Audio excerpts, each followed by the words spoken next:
ಕರ್ನಾಟಕದಲ್ಲಿ ಒಂದು ಕೇಸ್ ಸಾಕಷ್ಟು ಹಲ್ಚಲನ್ನು ಸೃಷ್ಟಿ ಮಾಡಿತ್ತು ಅಂತಲೇ ಹೇಳ್ಬೋದು. ಅದು ಏನು ಕುಣಿಗಲ್ ಮೂಲದ ಪ್ರಿಯಾಂಕಾ ಅನ್ನುವರು ಮಿಸ್ಸಿಂಗ್ ಆಗಿದ್ರು. ಈ ಒಂದು ಕೇಸ್ ಸಾಕಷ್ಟು ರೀತಿಯಲ್ಲಿ ಮಾಧ್ಯಮಗಳಲ್ಲಿ ಸುದ್ದಿಯಾಗಿತ್ತು. ಅದೇ ರೀತಿ ಸಾಕಷ್ಟು ಜನರು ಇವರು ಎಲ್ಲಿ ಹೋದ್ರು ಅನ್ನೋ ಒಂದು ಆತಂಕಕ್ಕೆ ಒಳಗಾಗಿದ್ರು ಅಂತ ಹೇಳಿದ್ರೆ ತಪ್ಪಾಗಲಿಕ್ಕಿಲ್ಲ.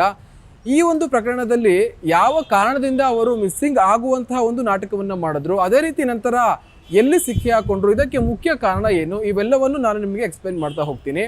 ಏನು ಪ್ರಿಯಾಂಕಾ ಇದ್ದಾರೆ, ಇವರು ಮೂಲತಃ ಹಾಸನ ಜಿಲ್ಲೆಯ ಬೇಲೂರು ತಾಲೂಕಿನ ಒಂದು ಗ್ರಾಮದವರು. ಏನು ಸುಮಾರು 8 ರಿಂದ 10 ವರ್ಷಗಳ ಹಿಂದೆ ಕುಣಿಗಲ್ನ ಏನು ಎಲೆಯೂರು ಎಂಬುವ ಒಂದು ಪ್ರದೇಶ ಏನಿದೆ ಅಲ್ಲಿಗೆ ರುದ್ರೇಶ್ ಅವರನ್ನು ಮದುವೆಯಾಗಿ ಇಲ್ಲಿನ ನಿವಾಸಿ ಆಗಿದ್ರು. ನಂತರದಲ್ಲಿ ಸುಮಾರು 3 ರಿಂದ 4 ವರ್ಷಗಳಿಂದ ಇವರು ಏನು ಒಂದು ಕಂಪನಿಯಲ್ಲಿ ಕೆಲಸವನ್ನು ಮಾಡ್ತಾ ಇದ್ರು. ಆ ಕಂಪನಿಗೆ ಕೆಲಸಕ್ಕೆ ಹೇಗೆ ಸೇರಿದ್ರು ಅಂತ ನಾವು ನೋಡ್ತಾ ಹೋದ್ರೆ, ಏನು ಇವರ ಗಂಡ ಅಥವಾ ಪತಿಯಾದಂತಹ ರುದ್ರೇಶ್ ಇದ್ದಾರೆ, ಇವರನ್ನು ಅಲ್ಲಿಗೆ ಕೆಲಸಕ್ಕೆ ಸೇರಿದ್ರು. ಆ ಒಂದು ಕೆಲಸ ಮಾಡುವ ಆಫೀಸ್ ಅಥವಾ ಸ್ಥಳ ಏನಿದೆ ಅಲ್ಲಿ ಡೇವಿಡ್ ಎನ್ನುವ ಸುಮಾರು 30 ವರ್ಷದ ಒಬ್ಬ ವ್ಯಕ್ತಿ ಅಲ್ಲಿಯೂ ಕೆಲಸವನ್ನು ಮಾಡ್ತಾ ಇದ್ದ. ಆತ ಮೂಲತಃ ಬಿಹಾರದವನು ಎನ್ನುವ ಮಾಹಿತಿ ಇದೆ. ನಂತರದಲ್ಲಿ ಆತನಿಗೆ ಏನು ಸಾಧಾರಣವಾಗಿ ಒಂದೇ ಕಡೆ ಕೆಲಸ ಮಾಡುವಾಗ ಈ ರೀತಿ ಆತ ಸೂಪರ್ವೈಸರ್ ಕೂಡ ಆಗಿದ್ದ. ಈ ಒಂದು ಹಿನ್ನೆಲೆಯಲ್ಲಿ ಸಾಧಾರಣವಾಗಿ ಒಂದು ಸ್ನೇಹ ಅಲ್ಲಿ ಇತ್ತು. ನಂತರ ಆ ಒಂದು ಸ್ನೇಹ ಅಕ್ರಮ ಸಂಬಂಧವಾಗಿ ಬದಲಾವಣೆಗೊಂಡಿತ್ತು. ಸುಮಾರು 3 ವರ್ಷಗಳಿಂದಲೂ ಸಹ ಈ ಇಬ್ಬರು ಜೋಡಿಗಳು ಏನಿದ್ದಾರೆ, ಏನು ಪ್ರಿಯಾಂಕಾ ಹಾಗೂ ಡೇವಿಡ್, ಇಬ್ಬರು ಸಹ ಅಕ್ರಮ ಸಂಬಂಧದಲ್ಲಿ ಇದ್ರು. ಮನೆಯಲ್ಲಿ ಯಾರು ಇಲ್ಲದ ಸಂದರ್ಭದಲ್ಲಿ ಫೋನಲ್ಲಿ ಮಾತಾಡೋದಾಗಿರ್ಬೋದು ಮತ್ತು ಆಫೀಸ್ನಲ್ಲಿ ಇವರು ಯಾವ ಕೆಲಸಗಳನ್ನು ಮಾಡ್ತಾ ಇದ್ರು ಅನ್ನೋದನ್ನು ನಾನು ಹೇಳೋ ಅವಶ್ಯಕತೆ ಇಲ್ಲ, ಅದು ನಿಮಗೆ ಗೊತ್ತಾಗುತ್ತೆ. ನಂತರದಲ್ಲಿ ಈ ಒಂದು ವಿಚಾರ ಏನು ಪ್ರಿಯಾಂಕಾ ಅವರ ಗಂಡನಾದಂತಹ ರುದ್ರೇಶ್ ಅವರಿಗೂ ಸಹ ಗೊತ್ತಿತ್ತು. ಆದರೆ ಒಂದು ಪಕ್ಷದಲ್ಲಿ ಇದು ಆಚೆ ಕಡೆ ಈ ವಿಚಾರ ಬಂದಿದ್ದೆ ಆದರೆ ಖಂಡಿತವಾಗಿಯೂ ಮನೆಯ ಮರ್ಯಾದೆ ಹೋಗುತ್ತೆ ಎನ್ನುವ ಉದ್ದೇಶದಿಂದ ಮನೆಯಲ್ಲೇ ಸಾಕಷ್ಟು ಬುದ್ಧಿಯನ್ನ ಹೇಳಿ ಏನು ರುದ್ರೇಶ್ ಆಗಿರಬಹುದು, ಅದೇ ರೀತಿ ಅವರ ಮನೆಯವರು ಅವರನ್ನು ಮನೆಯಲ್ಲೇ ಬಂದೋಬಸ್ತ್ ಮಾಡುವ ಎಲ್ಲ ಕೆಲಸವನ್ನು ಮಾಡ್ಕೊಂಡಿದ್ರು. ಆದರೂ ಕೂಡ ಮನೆಯಲ್ಲಿ ಯಾರು ಇಲ್ಲದ ಸಂದರ್ಭದಲ್ಲಿ ಇವರು ಫೋನಿನಲ್ಲಿ ಮಾತಾಡೋದಾಗಿರ್ಬೋದು, ಇವೆಲ್ಲ ಕೆಲಸಗಳನ್ನ ಮಾಡ್ತಾ ಇದ್ರು. ನಂತರದಲ್ಲಿ ಏನು ಬಿಹಾರ ಮೂಲದ ಡೇವಿಡ್ ಇದ್ದಾನೆ, ಈತನಿಗೂ ಸಹ ಮದುವೆಯಾಗಿ ಏನು ಅವನ ಹೆಂಡತಿಯೂ ಕೂಡ ಮನೆಯಲ್ಲೇ ಇದ್ಲು. ಆತನಿಗೂ ಕೂಡ ಏನು ಒಂದು ಮಗು ಇದೆ. ಸದ್ಯ ಆತನ ಹೆಂಡತಿ ಏನಿದ್ದಾಳೆ ಅವಳು ಉತ್ತರ ಪ್ರದೇಶಕ್ಕೆ ಬಾಣಂತಿ ನಿಮಿತ್ತ ಉತ್ತರ ಪ್ರದೇಶಕ್ಕೆ ಹೋಗಿದ್ದಾಳೆ. ಆತನು ಕೂಡ ಒಬ್ಬಂಟಿದ್ದ. ಹೀಗಾಗಿ ಇವರಿಬ್ಬರ ಮಧ್ಯೆ ಇದ್ದ ಸ್ನೇಹ ಪ್ರೀತಿಯಾಗಿ ಸಾಕಷ್ಟು ಬಲಿಷ್ಠವಾಗ್ತಾ ಹೋಯಿತು. ನಂತರದಲ್ಲಿ ಪ್ರಸ್ತುತವಾಗಿ ಸುಮಾರು 3 ರಿಂದ 4 ದಿನಗಳ ಹಿಂದೆ ನಾಪತ್ತೆ ಆದಂತಹ ಈ ಒಂದು ಕೇಸ್ ಯಾವ ರೀತಿ ಶುರುವಾಯಿತು ಅಂತ ಹೇಳ್ತಾ ಹೋಗ್ತೀನಿ. ಏನು ಪ್ರಿಯಾಂಕಾ ಇದ್ದಾರೆ, ಅವರು ಮನೆಯವ್ರಿಗೆ ಹೇಳ್ತಾರೆ, ನಮ್ಮ ಸಂಬಂಧಿಕರ ಒಂದು ಮದುವೆ ಇದೆ, ಹೀಗಾಗಿ ಬೇಲೂರು ಪಕ್ಕದಲ್ಲಿರುವ ಒಂದು ಹಳ್ಳಿಗೆ ನಾನು ಹೋಗಬೇಕು, ಹೀಗಾಗಿ ಆ ಒಡವೆಯನ್ನೆಲ್ಲ ನಾನು ಹಾಕೊಂಡು ಹೋಗ್ತೀನಿ ಅಂತ ಹೇಳ್ತಾರೆ. ಆ ಒಂದು ಸಮಯದಲ್ಲಿ ಮನೆಯವರು ಹೇಳ್ತಾರೆ, ಮುಂಜಾನೆ ಹೋಗ್ತಾ ಇದೆಯಾ, ಇಷ್ಟೊಂದು ಒಡವೆ ಹಾಕೊಂಡು ಹೋಗೋದು ಬೇಡ. ಸುಮಾರು 30 ಲಕ್ಷದ ಒಡವೆಯನ್ನು ಆಕೆ ಹಾಕೊಂಡು ಹೋಗಿದ್ಲು.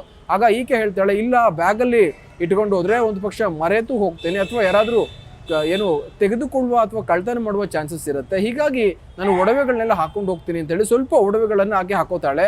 ಮಿಕ್ಕ ಒಡವೆಗಳನ್ನು ಏನು ಬ್ಯಾಗ್ನಲ್ಲಿ ಇಟ್ಕೊಂಡು ಅವಳು 3 ರಿಂದ 4 ದಿನಗಳ ಹಿಂದೆ ಬೇಲೂರಿಗೆ ಪ್ರಯಾಣವನ್ನು ಬೆಳೆಸ್ತಾಳೆ. ನಂತರದಲ್ಲಿ ಆಕೆ ಯಾವಾಗ ಬೇಲೂರಿಗೆ ಹೋಗ್ತಾಳೆ, ಅಲ್ಲಿ ಬಸ್ಸನ್ನು ಹೇಳಿದ್ದು ಅವರ ತಾಯಿಗೆ ಕರೆ ಮಾಡಿ ಹೇಳ್ತಾಳೆ, ನಾನು ಇಲ್ಲಿಗೆ ಬಂದಿದ್ದೇನೆ, ಮದುವೆಗೆ ಹೋಗ್ತೀನಿ, ನಂತರ ನಿಮ್ಮ ಮನೆಗೆ ಬರ್ತೀನಿ ಅಂತ. ಅದೇ ರೀತಿ ಅವಳು ಮಾಡ್ತಾಳೆ. ಮದುವೆ ಆದ ನಂತರದಲ್ಲಿ ಆಕೆ ಏನು ಅವರ ತಾಯಿಯ ಮನೆಗೆ ಹೋಗಿ ಅಲ್ಲಿ ಏನು ಅವರ ತಾಯಿಯನ್ನು ಕೂಡ ಮೀಟ್ ಮಾಡಿ ಅವರ ಮನೆಯವರನ್ನೆಲ್ಲ ಮೀಟ್ ಮಾಡಿ ಆಕೆ ಅಲ್ಲಿಂದ ವಾಪಸ್ ಆಗ್ತಾಳೆ. ವಾಪಸ್ ಆಗುವ ಸಂದರ್ಭದಲ್ಲಿಯೂ ಕೂಡ ಏನು ಡೇವಿಡ್ ಇದ್ದಾನೆ, ಆತ ಪಲ್ಸರ್ ಬೈಕ್ನಲ್ಲಿ ಆಕೆಯನ್ನು ಫಾಲೋ ಮಾಡುವ ಎಲ್ಲ ಕೆಲಸಗಳನ್ನು ಮಾಡ್ತಾ ಇದ್ದ. ನಂತರದಲ್ಲಿ ಈಕೆ ಏನು ಚಿನ್ನಾಭರಣಗಳನ್ನ ಆಗಿರ್ಬೋದು, ಅದೇ ರೀತಿ ಅವಳ ಒಳ ಉಡುಪುಗಳನ್ನು ಇದೆಲ್ಲ ಪ್ರೀ ಪ್ಲಾನಿಂಗ್ ಮಾಡುವ ಸಂಕೇತದಿಂದ ಒಳ ಉಡುಪುಗಳನ್ನು ತನ್ನ ಬ್ಯಾಗ್ನಲ್ಲಿ ಇರಿಸಿಕೊಂಡು ಬಂದಿದ್ಲು. ನಂತರದಲ್ಲಿ ಆಕೆ ಏನು ಕಲ್ಕೆರೆಗೆ ಬಂದು ಅಲ್ಲಿ ಆತ ಏನು ಡೇವಿಡ್ ಇದ್ದಾನೆ ಆತನ ಜೊತೆ ಇವಳು ಬೈಕ್ನಲ್ಲಿ ಟ್ರಾವೆಲ್ ಮಾಡ್ತಾ ಕಲ್ಕೆರೆಗೆ ಬರ್ತಾಳೆ.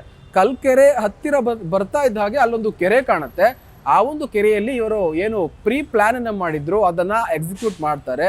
ಇವರ ಪ್ರೀ ಪ್ಲಾನ್ ನಂತೆ ಈಕೆಯ ಒಳ ಉಡುಪನ್ನ ಅಲ್ಲಿ ಕೆರೆಯ ಬಳಿ ಬಿಸಾಡ್ತಾರೆ. ಅದೇ ರೀತಿ ಉಪ್ಪಿನಕಾಯಿ ಬಾಟಲ್ ಆಗಿರ್ಬೋದು, ಕಾರಾಶೇವೆ ಪ್ಯಾಕೆಟ್ಗಳು, ಇವೆಲ್ಲವನ್ನ ಅಲ್ಲಿ ಬಿಸಾಡಿ, ಅದೇ ರೀತಿ ಪೊಲೀಸರಾಗಲಿ ಅವರ ಮನೆಯವರಾಗಲಿ ಈಕೆ ಸತ್ತೋದ್ಲು, ನನಗೆ ಮನೆಯವರ ನಂಟೇ ಬೇಡ ಎನ್ನುವ ರೀತಿಯಲ್ಲಿ ಒಂದು ಡ್ರಾಮಾವನ್ನು ಕ್ರಿಯೇಟ್ ಮಾಡ್ತಾರೆ. ಏನು ಈಕೆಯ ಒಳ ಉಡುಪನ್ನ ಅಲ್ಲಿ ಹರಿದು ಕಟ್ ಮಾಡಿ ಕೆರೆಗೆ ಅರ್ಧ ಆಗಿರ್ಬೋದು, ರಸ್ತೆಯಲ್ಲಿ ಅರ್ಧ ಬಿಸಾಕ್ತಾರೆ. ಆ ಒಂದು ಕೆರೆ ಏನಿದೆ ಅದು ಹಾಸನ ರೂರಲ್ಗೆ ಅರ್ಧ ಸೇರಿದ್ರೆ ಇನ್ನು ಅರ್ಧ ಭಾಗ ಏನಿದೆ ಅದು ಬೇಲೂರು ಪೊಲೀಸ್ ಠಾಣಾ ವ್ಯಾಪ್ತಿಗೆ ಸೇರುತ್ತೆ. ಹೀಗಾಗಿ ಪೊಲೀಸರು ಸಾಕಷ್ಟು ಇನ್ವೆಸ್ಟಿಗೇಷನ್ ಅನ್ನ ಮಾಡ್ತಾರೆ.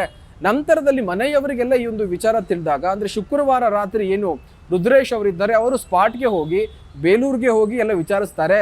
ಹೌದು, ಇಲ್ಲಿಗೆ ನಮ್ಮ ಮಗಳು ಬಂದಿದ್ಲು, ನಂತರದಲ್ಲಿ ನಿಮ್ಮ ಮನೆಗೆ ಬರ್ತೀನಿ ಅಂತ ಹೇಳಿ ಅವಳು ಹೊರಟ್ಲು, ನಾವೇ ಅವಳನ್ನ ಬಸ್ ಹತ್ತಿದ್ವಿ, ಮುಂದೆ ಏನಾಯ್ತು ಗೊತ್ತಿಲ್ಲ ಎನ್ನುವ ಉತ್ತರ ಸಿಗುತ್ತೆ. ನಂತರದಲ್ಲಿ ಅಲ್ಲಿನ ಸ್ಥಳೀಯರು ಹಾಗೂ ಏನು ಪ್ರಿಯಾಂಕಾ ಅವರ ಪತಿ ಇದ್ದಾರೆ ಅವರು ಪೊಲೀಸ್ ಠಾಣೆಗೆ ಹೋಗಿ ಪೊಲೀಸರನ್ನು ದಬಾಯಿಸ್ತಾರೆ. ನಾವು ನಿಮಗೆ ಕಂಪ್ಲೇಂಟನ್ನು ಕೊಟ್ಟಿದ್ದೀವಿ, ನೀವು ರಿಸೀವ್ ಮಾಡ್ಕೋತಾ ಇಲ್ಲ, ಒಂದು ಪಕ್ಷದಲ್ಲಿ ನೀವು ಈಗಾಗಲೇ ರಿಸೀವ್ ಮಾಡ್ಕೊಂಡಿದ್ರೆ ನನಗೆ ನನ್ನ ಹೆಂಡತಿ ಸಿಗ್ತಾ ಇದ್ಲು ಎಂದು ಸಾಕಷ್ಟು ಗಲಾಟೆಯನ್ನು ಮಾಡ್ತಾರೆ. ನಂತರದಲ್ಲಿ ಪೊಲೀಸರು ಈ ಒಂದು ವಿಚಾರವನ್ನು ಸೀರಿಯಸ್ ಆಗಿ ತಗೊಂಡು ಏನು ಒಂದು ಇನ್ವೆಸ್ಟಿಗೇಷನ್ ಅನ್ನು ಶುರು ಮಾಡ್ತಾರೆ. ಆದರೆ ಏನು ಪ್ರಿಯಾಂಕಾ ಅವರ ಗಂಡ ರುದ್ರೇಶ್ ಇದ್ದಾರೆ, ಒಂದು ಮಾಹಿತಿಯನ್ನು ಹೇಳ್ತಾರೆ, ಡೇವಿಡ್ ಎನ್ನುವ ವ್ಯಕ್ತಿ ಏನಿದ್ದಾನೆ ಆತನ ಮೇಲೆ ನನಗೆ ಅನುಮಾನವಿದೆ ಅಂತ. ಪೊಲೀಸ್ನವರು ತಕ್ಷಣವೇ ಆತನನ್ನ ಇನ್ವೆಸ್ಟಿಗೇಷನ್ ಮಾಡಬೇಕು ಅನ್ನೋ ದೃಷ್ಟಿಯಿಂದ ಆತನನ್ನು ಭೇಟಿ ಮಾಡೋದಿಲ್ಲ. ಡೇವಿಡ್ ಎಂಬ ಹೆಸರು ಬಂದಿರೋದ್ರಿಂದ ಆತ ಎಲ್ಲಿದ್ದಾನೆ, ಹೇಗಿದ್ದಾನೆ ಎನ್ನುವ ಒಂದು ವಿಚಾರವನ್ನ ಪೊಲೀಸರು ತಿಳ್ಕೊಳ್ಳೋಕೆ ಶುರು ಮಾಡ್ತಾರೆ. ಏನು ಮೊಬೈಲ್ ಟ್ರ್ಯಾಕ್ ಆಗಿರ್ಬೋದು, ಅದೇ ರೀತಿ ನೆಟ್ವರ್ಕ್ ಡಂಪನ್ನು ಚೆಕ್ ಮಾಡಿದಾಗ ಆತ ಏನು ಕುಣಿಗಲ್ ಬಳಿಯ ಅಂಚೆಪಾಳ್ಯದಲ್ಲಿ ಏನು ಆತನ ಮನೆ ಇದೆ ಅಲ್ಲೇ ಇರ್ತಾನೆ. ನಂತರದಲ್ಲಿ ಪೊಲೀಸ್ನವರು ಅಲ್ಲಿಗೆ ಹೋದಾಗ ಅಲ್ಲಿ ರೆಡ್ ಹ್ಯಾಂಡ್ ಆಗಿ ಪ್ರಿಯಾಂಕಾ ಹಾಗೂ ಡೇವಿಡ್ ಇಬ್ಬರನ್ನೂ ಸಹ ಪೊಲೀಸ್ನವರು ಹಿಡ್ಕೋತಾರೆ. ಈ ಒಂದು ವಿಚಾರ ಎಲ್ಲವೂ ಕೂಡ ಮನೆಯವರಿಗೆ ಗೊತ್ತಿರುತ್ತೆ, ಆದರೂ ಸಹ ಇವರು ಎಲ್ಲೂ ಹೊರಗಡೆ ಬರಬಾರ್ದು ಎನ್ನುವ ದೃಷ್ಟಿಯಿಂದ ಅವರಿಬ್ಬರ ಅಕ್ರಮ ಸಂಬಂಧವನ್ನು ಮುಚ್ಚಿಟ್ಟಿದ್ರು. ಹೀಗಾಗಿ ಆಕೆ ಈ ಅಕ್ರಮ ವ್ಯಕ್ತಿಯ ಜೊತೆ ಸೇರೋದಕ್ಕೆ ಈ ರೀತಿ ಅಕ್ರಮ ನಾಟಕವನ್ನು ಆಡಿದ್ಲು ಅನ್ನೋದು ಜಗಜ್ಜಾಹೀರಾಯಿತು. ಸದ್ಯ ನಿನ್ನೆ ರಾತ್ರಿ ಪೊಲೀಸರು ಇಬ್ಬರನ್ನೂ ಸಹ ವಶಕ್ಕೆ ಪಡೆದು ಇನ್ವೆಸ್ಟಿಗೇಷನ್ ಅನ್ನು ಮಾಡ್ತಾ ಇದ್ದಾರೆ. ನೋಡಿ, ಈ ಒಂದು ಕೇಸ್ನಲ್ಲಿ ಅಕ್ರಮ ಸಂಬಂಧ ಅನ್ನೋದು ಎಷ್ಟರ ಮಟ್ಟಿಗೆ ಮನೆ ಹಾಳು ಮಾಡುತ್ತೆ ಅನ್ನೋದಕ್ಕೆ ಇದೊಂದು ಉತ್ತಮವಾದಂತಹ ಉದಾಹರಣೆ. ಯಾಕಂದ್ರೆ ಒಂದು ಕಡೆ ಕಟ್ಟಿಕೊಂಡಂತಹ ಗಂಡ ತನ್ನ ಹೆಂಡತಿ ಚೆನ್ನಾಗಿರ್ಲಿ ಅಂತ ಹೇಳಿ ಒಡವೆಗಳಾಗಿರ್ಬೋದು, ಅದೇ ರೀತಿ ಎಲ್ಲ ರೀತಿಯ ಸವಲತ್ತನ್ನು ಮಾಡಿದ್ರು. ಅವರಿಬ್ಬರ ಪ್ರೀತಿ ಪೂರ್ವಕವಾಗಿ ಒಂದು 3 ವರ್ಷದ ಮಗು ಕೂಡ ಇತ್ತು ಅನ್ನೋ ಮಾಹಿತಿ ಇದೆ. ಹೀಗಾಗಿ ಒಳ್ಳೆ ಸಂಸಾರ, ಒಳ್ಳೆ ಗಂಡ ಎಲ್ಲ ಇದ್ರೂ ಕೂಡ ಈ ರೀತಿಯ ಅಕ್ರಮ ಸಂಬಂಧಕ್ಕೆ ಬಲಿಯಾಗೋದು ಎಷ್ಟು ಸರಿ? ಬಲಿಯಾಗಿ ತಮ್ಮ ಜೀವನವನ್ನು ಹಾಳು ಮಾಡಿಕೊಳ್ಳುವ ಜೊತೆಗೆ ತನ್ನ ಗಂಡನ ಮನೆಯವರ ತಂದೆ ತಾಯಿಯ ಮರ್ಯಾದೆಯನ್ನು ಹಾಳು ಮಾಡುವುದು ಎಷ್ಟು ಸರಿ ಅನ್ನೋದು ಇಲ್ಲಿ ಪ್ರಶ್ನೆ ಆಗುತ್ತೆ. ಇದು ಈ ಹೊತ್ತಿನ ಸುದ್ದಿ. ಕ್ಯಾಮ್ರಾ ಪರ್ಸನ್ ಪ್ರದೀಪ್ ಜೊತೆ ಗಿರೀಶ್, ಗ್ಯಾಟಿ ನ್ಯೂಸ್, ಬೆಂಗಳೂರು.